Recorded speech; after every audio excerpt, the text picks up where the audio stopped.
Hello, I'm Mike Hetman, and welcome to another edition of CMS Forex News. Today is Valentine's Day, Thursday, February 14th, 2008.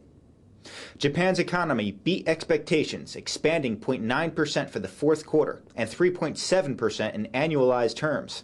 A big catalyst for the surprising data was a 2.9% increase in business investment. However, as the U.S. economy continues to slow down, first quarter results may not prove so positive for the Japanese economy. Australia's labor market was upbeat, adding 26,800 new jobs. The unemployment rate fell to 4.1%. The country's economy has been bolstered by demand for its commodities from emerging economies such as China and India. Growth in the Eurozone slowed in the fourth quarter, increasing only 0.4% since the third quarter. GDP is up 2.3% compared to the same quarter the previous year. This slowdown has been indicated by recent data, giving economists even lower estimates. This week in the U.S., the number of Americans filing first-time claims for unemployment benefits fell by 9,000, the second week of improvement.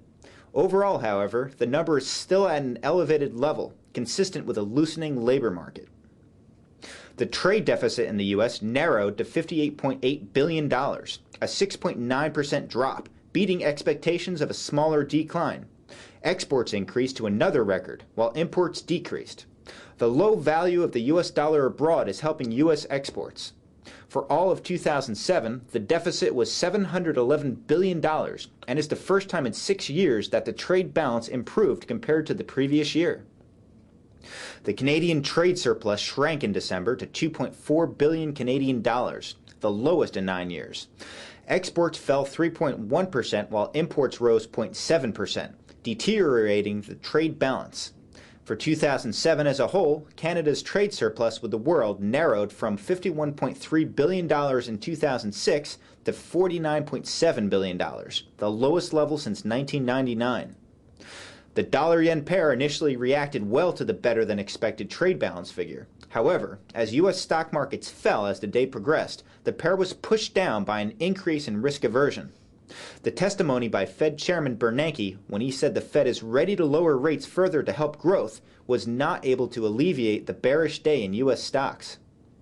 After Bernanke's speech, carry trade pairs also declined.